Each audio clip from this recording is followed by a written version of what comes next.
Magluluto na tayo. Isa na tayo ng magluluto ako giniling ngayon. Giniling na baka. Ready na ang ating na-prep na natin. Preparation is complete. Isa na tayo, olive oil. Bawang. Isa tayo. Isa natin yung karne. Giniling.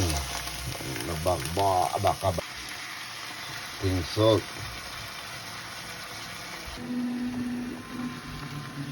Powder, ginger powder, hindi, garlic pala, garlic. Sunod natin yung patatas, saka yung carrots. Yan na, nalagyan na natin yung patatas, saka carrots. Okay, itong bell pepper. Luto na ulam ni Denden. Simpleng